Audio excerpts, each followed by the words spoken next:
I'm back with my next question. So இன்னைக்கு question என்னன்னு பார்த்தீங்கன்னா கொஞ்சம் உங்கள் அறிவை டெஸ்ட் பண்ணுற மாதிரியே இருக்கும்னு நினைக்கிறேன். ட்ரை பண்ணி பாருங்கள், கண்டிப்பாக கமெண்ட்ஸில் உங்களோட ஆன்சர் சொல்லுங்கள். ஸோ இது வந்து பார்த்தீங்கன்னா ஒரு டூத் பேஸ்ட் கம்பெனியில் அவங்களோட டூத் பேஸ்ட் வந்து சரியாக விற்கலை அப்படின்னு சொல்லி ஒரு டிஸ்கஷன் போயிட்டுருக்கு.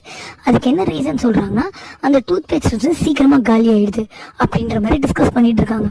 ஸோ அதில் நிறைய மேனேஜர்ஸ், நிறைய பெரிய பெரிய சூப்பர்வைசர்ஸ் எல்லாருமே இருந்து டிஸ்கஸ் பண்ணுறாங்க, என்னென்னமோ ஐடியாஸ் கொடுக்குறாங்க. எதுவுமே ஒர்க் அவுட் ஆகலை. ஸோ அப்போ அந்த மீட்டிங்க்கு டீ கொடுக்க வந்த பையன் உள்ள வரான். அவன் எல்லாருக்கும் டீ டிஸ்ட்ரிபியூட் பண்ணும்போது இவங்க பேசிக்கிறது எல்லாத்தையுமே கேட்டுக்கிட்டு இருக்கான். அவன் கேட்டுட்டு போகும்போது, சார் நான் இதுக்கு ஒரு சொல்யூஷன் சொல்லட்டுமான்னு சொல்கிறாங்க. ஸோ அவன் ஒரு சொல்யூஷன் சொல்கிறான். அந்த சொல்யூஷனை கேட்டு அங்கே இருந்த எல்லாருமே ரொம்ப ஆச்சரியப்பட்டாங்க. என்ன ஒரு டீ விற்கிற பையனுக்கு இவ்வளோ அறிவான்னு சொல்லிட்டு. ஸோ அந்த சொல்யூஷன் ரொம்ப சாட்டிஸ்ஃபைங்காகவும் இருந்துச்சு. அதை அவங்க இம்ப்ளிமெண்ட் பண்ணி நல்ல ஒரு லாபமும் எடுத்தாங்க. அது என்ன சொல்யூஷனாக இருக்கும்?